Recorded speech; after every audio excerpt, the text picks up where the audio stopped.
Hello again, Redditors. You might remember me from a story I posted here about a year ago concerning the strange and frightening circumstances surrounding the disappearance of the old Garrity woman back in 2014. Yeah, it's me, the small-town Minnesota cop.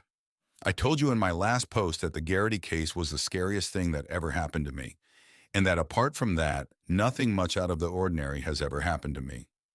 In the course of a mostly uneventful and rather dull career enforcing the law in a rural middle-of-nowhere hick town, most of you have probably never even heard of. Well, until about a week ago, that was mostly true. Mostly.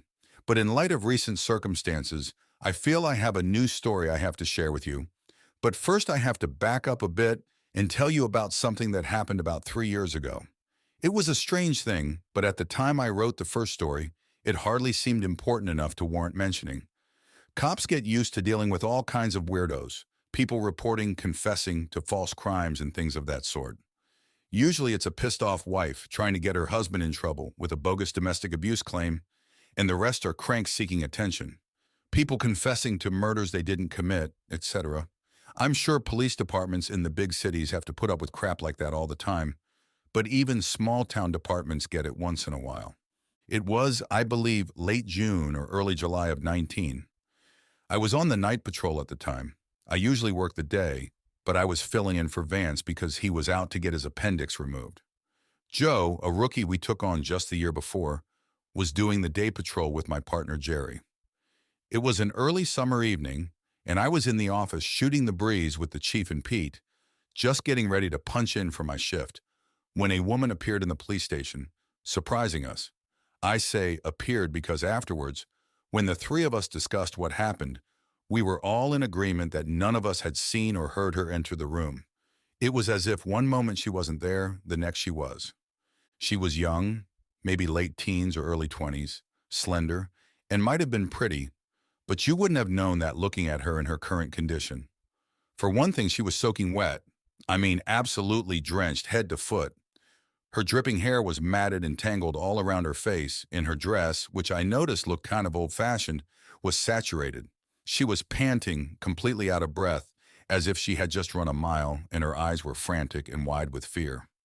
Another thing I noticed was she was very pale, unnaturally pale. I mean, her skin looked bone white. I guess we were all pretty taken aback by her appearance. For a few seconds, the three of us, me, Pete, and the chief, just gaped at her in shock. "Please," she gasped at us, "you have to help me." The chief, who had been sitting at his desk working on a jigsaw puzzle, it had been a pretty slow night, found his voice. "What seems to be the problem, ma'am?" he asked a little awkwardly. "Someone kidnapped me. I managed to get away. I think they were going to kill me." We all exchanged a sober look. Things like this didn't happen very often in our town. "Why don't you have a seat and tell us all about it, ma'am?" the chief asked her politely and gestured to an empty chair next to his desk. She sat down, trembling slightly, as if she was cold. The chief told Pete to go get a blanket for her. There was a supply of them in the basement of the municipal building, where the police department was located, which also served as an emergency shelter in bad weather. Pete went to fetch one. The chief asked the young woman if she would care for some coffee, gesturing to the pot sitting on a table across the room. "No, thank you," she said distantly, looking past him into space, distracted or maybe in shock. "What's your name, miss?" the chief asked her. "Shirley," the young woman stammered. "Shirley Ann McDougal." The chief took a police report form out of his desk drawer and jotted that down. Pete came back into the office carrying a blanket, which he offered to Shirley Ann McDougal. She thanked him and wrapped it gratefully around her shoulders, but continued to shiver through the interview, as if it was impossible for her to warm her body back up. "How old are you, Miss McDougal?" the chief asked her. 19. He wrote that down. "Where do you live?" "Right here in town." "And how long have you lived here?" "My whole life." At this, the chief frowned a little. He threw a questioning look at Pete, who shrugged, then me. I shook my head. I could see what was bothering the chief. When you've been a cop in a small town for long enough, you get to know most of the people who live in your jurisdiction. I had been a cop for 10 years at that point. Pete, who was older than me, had been one for close to 20, and the chief, who was older than both of us, had been one for nearly 40. And yet none of us had ever seen this woman who claimed to have lived here her whole life or heard of her before this night. "What's your address, Miss McDougal?" the chief asked her. "I live with my parents in their apartment, above the hardware store they own, McDougal's Hardware, on Main Street." That was when I knew there was something really off about this whole deal. There was no McDougal's Hardware on Main Street. In fact, I had never heard of anyone named McDougal ever living in the area. The chief was looking at Shirley strangely, but he continued doing it by the book and didn't miss a beat. "Now, Miss McDougal, you can call me Shirley," she interrupted softly, still staring off vacantly at nothing in particular. "Shirley, why don't you tell us exactly what happened tonight?" So she told us, and her story only got stranger and stranger. "I was coming back home from the movies. Me and my friends had gone to see the new Martin and Lewis comedy at the Mayan." "Whoa," Pete interrupted her at that point, raising his hand. "I'm sorry, you say you went to the Mayan?" "Yes, to see Martin and Lewis." "Martin and who?" "You know, Dean Martin and Jerry Lewis. We went to see their new film, Partners. It just opened last week." Pete met eyes with me. The look on his face was a combination of confusion and bewilderment. He mouthed the words, "What the fuck is going on?" at me. Shirley went on. "Anyway, I was walking back home to my parents and I stopped at Beckman's drugstore to get a chocolate malt first."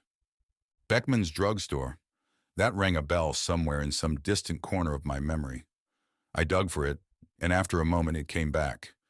Beckman's had been a pharmacy here in town when I had been a little kid. An independent, family-run drugstore complete with an old-time soda fountain like something you would have seen back in the 1950s. It had been owned and operated by the Beckmans for 3 generations, until the last of them, old Clyde Beckman, had died back in the late 90s. His kids had sold the business, and now there was a CVS where it had once stood. I felt a shiver creep up my spine. I was going into the store, but a man approached me outside. He was an older man, maybe in his late 40s. Silver hair. He was dressed like a priest and had a crutch under one arm. He asked me if I could help him. He said his wallet had fallen under the seat of his car, and he wanted to know if I'd help get it out for him. He was very polite. He seemed harmless, and I felt sorry for him because of his crutch. He led me over to his car. "What kind of car was it, Shirley?" The chief interrupted her. She thought about it for a few seconds. "I think it was a Buick.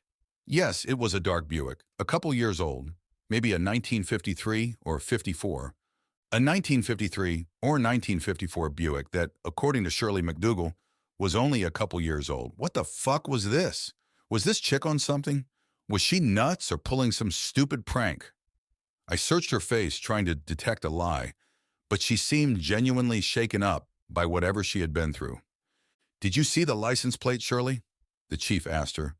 "I just caught a glimpse as we were going around it. I didn't see the numbers, but I noticed it was an out-of-state car. I think the license plate said Oklahoma." "Then what happened, Shirley?" the chief prodded her gently. I knelt down and was feeling beneath the driver's seat for his wallet. And then she paused and took a long, shaky breath, then exhaled it sharply, as if mustering her courage to recall her ordeal to herself. Something hit me in the head. Hit me hard. It was him, the man dressed like a priest. He hit me from behind, I think, with the crutch he was carrying. He hit me again. I was stunned, dazed. I think I might have even lost consciousness for a few moments. When I came to, he was dragging me around to the back of his car. I tried to fight him off, but he slapped me in the face and told me to shut up or he'd kill me. He called me a... She hesitated. I'd rather not repeat what he said. He lifted the lid of his trunk and shoved me inside, then slammed it shut. I was screaming at the top of my lungs and pounding against the trunk, but he'd already gotten back in and started the car. Then he was driving. I was screaming and crying, praying, begging him not to hurt me. I told him I wanted to see my parents again. He just kept driving. I don't know how long he drove. A long time, maybe an hour. But then something happened. He had an accident. I heard him shout in alarm, then the car swerved sharply. I could hear the tires shriek. We went off the road. The next thing I knew, the trunk was filling with cold water. We must have crashed into a lake or a pond. I was panicking, pounding, trying to force the trunk open. Then I don't remember. It just went black for a while. The next thing I remember is splashing around at the surface of the water. I don't know how I managed to get out. I swam to the shore and climbed back onto the road and just started walking back into town. Her story finished, Shirley fell silent. She lowered her head, shuddering. None of us knew what to say. We stood there trying to make sense of what she had told us. I looked at Pete, then at the chief. The chief looked back at me, a disturbed expression on his face. May I use the telephone? Shirley asked, looking up. I want to call my parents to tell them I'm all right. Of course. Just give us 1 minute. We want to run this guy's description out on the radio, get an APB going so we can catch this creep, the chief told her in a slightly patronizing manner as he stood up, gesturing for me and Pete to follow him. He led us out of the office and shut the door. What the fuck is she talking about, Chief? Pete asked him in a sotto voce. The Mayan Theater went out of business when I was a kid, 30 years ago. There's a liquor store there now. Yes, and McDougal's Hardware is long gone too, the chief replied. Long before your time, either of you. It burned down when I was a kid, back in '67, I think. Maybe '68. And the McDougals went up in flames with it. Died in their sleep. Pete and me took a moment to absorb that. So what the fuck's her deal? Is she crazy or strung out or what? The chief shrugged. Who knows? Maybe something really did happen to her tonight, and the trauma caused a psychotic episode. Dissociative identity disorder, or whatever they call it. He opened the office door and motioned us back in. Shirley McDougal, or whatever her name really was still sitting beside the chief's desk.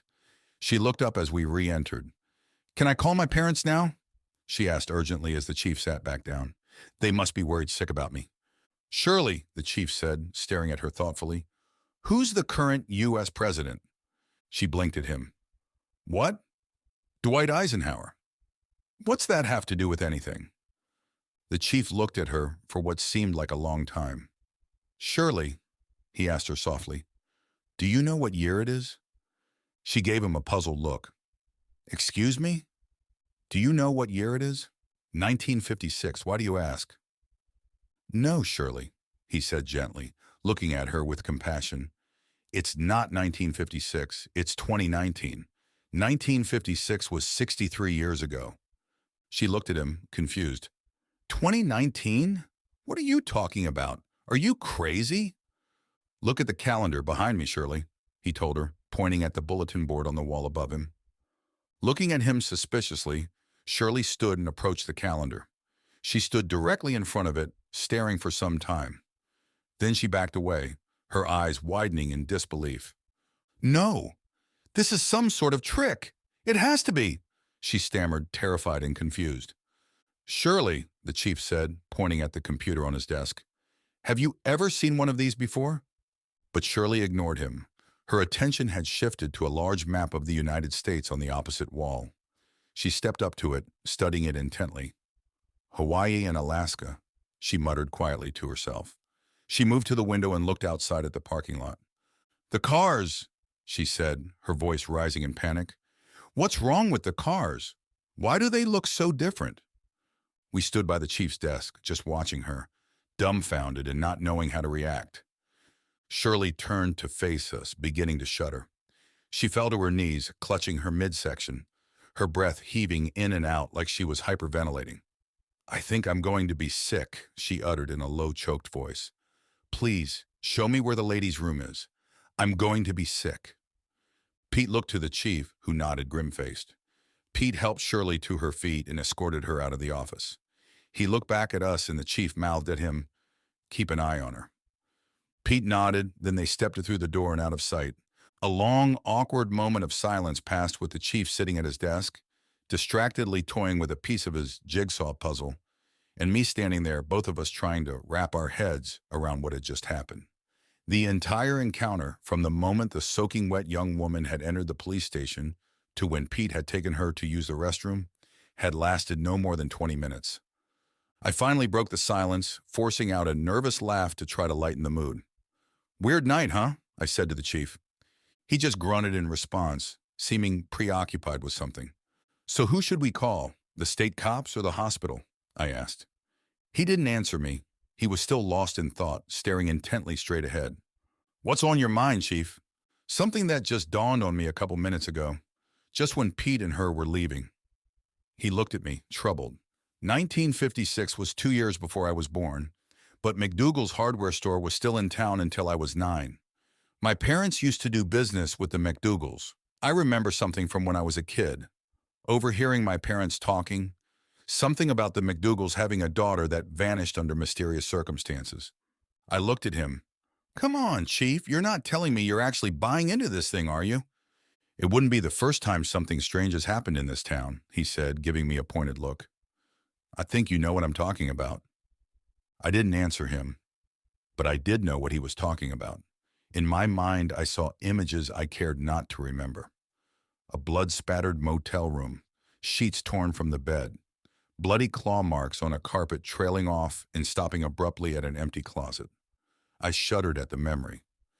Suddenly, there was a commotion from down the hall. Pete was yelling for both of us to come quick. "Shit, what now?" I muttered as we hurried out of the office. Pete was standing down the hall, just outside the women's restroom. He looked rattled. "She's gone," he said as we got closer. "What the hell you mean she's gone?" the chief demanded. "See for yourself," Pete answered, and pushed open the restroom door. We looked in. All 3 stalls were standing with their doors open, vacant. The chief turned to Pete. "Well, where the hell did she go? I thought you were watching her." "Hey, Chief, I was standing right here outside the whole time, I swear it," Pete insisted, looking anxious and scared. He muttered something to himself, something I couldn't quite make out. I asked him to repeat it. He looked at me. I had never seen Pete look so frightened before in my life. I said she was cold. When I was helping her up to go to the restroom, my hand touched her arm. It was so cold, it was like touching the skin of a corpse. The chief shot me a grim look, which I reciprocated, feeling a stirring of fear in the pit of my stomach.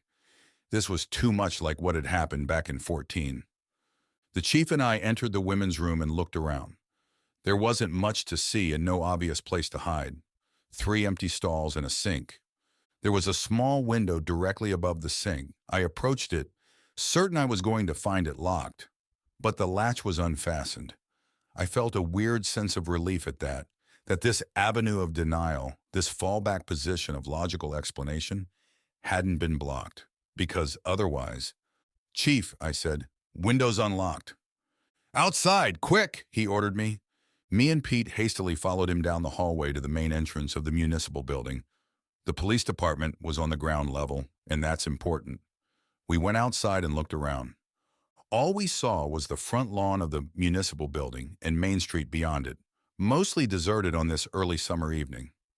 The window in the women's restroom faced the left side of the building. We went in that direction, but when we turned the corner, there was nothing there. No sign of the mysterious young woman who called herself Shirley McDougal. I looked up. The window was about 10 feet above the ground, and while small, it was not impossible for someone with a smaller build, like Shirley, to have squeezed through it.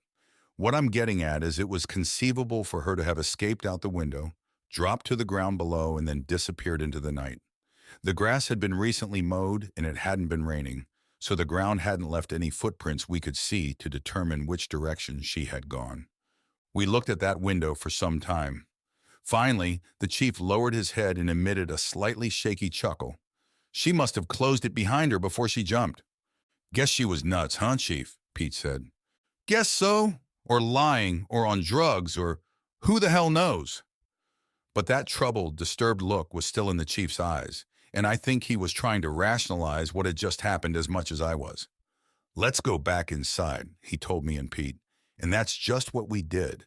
It was easier for us to believe that we had just been dealing with some deeply disturbed young woman or a flake looking for attention, because otherwise we would have to accept that— what?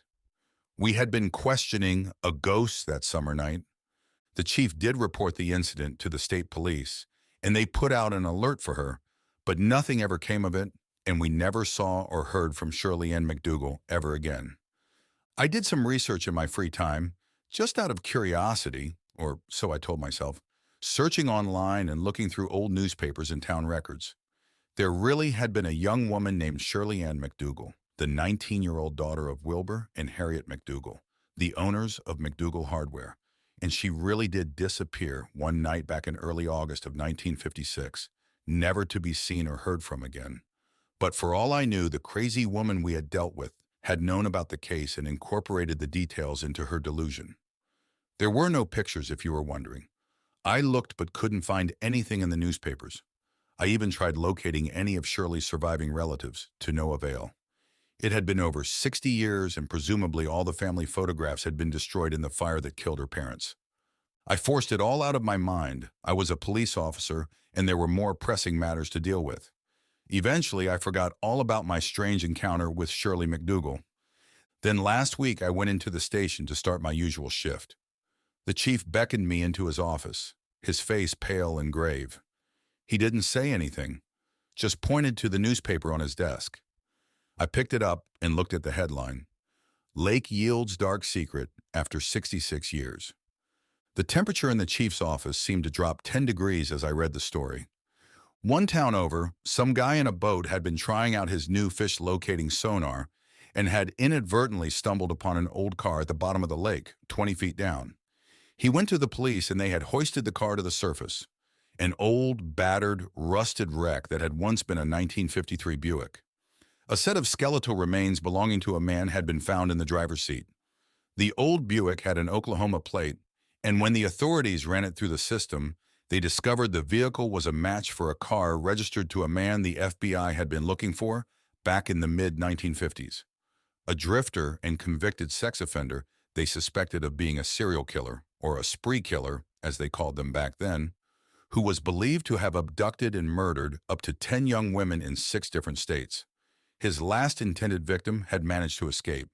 She claimed a man dressed as a priest had tried to lure her into his car and then overpower her. This had happened in Iowa, one state away from Minnesota. After that, he had just vanished off the FBI's radar. When they conducted a more detailed inspection of the wrecked Buick, they made a further gruesome discovery. A second skeleton was found in the trunk, a skeleton belonging to a young woman.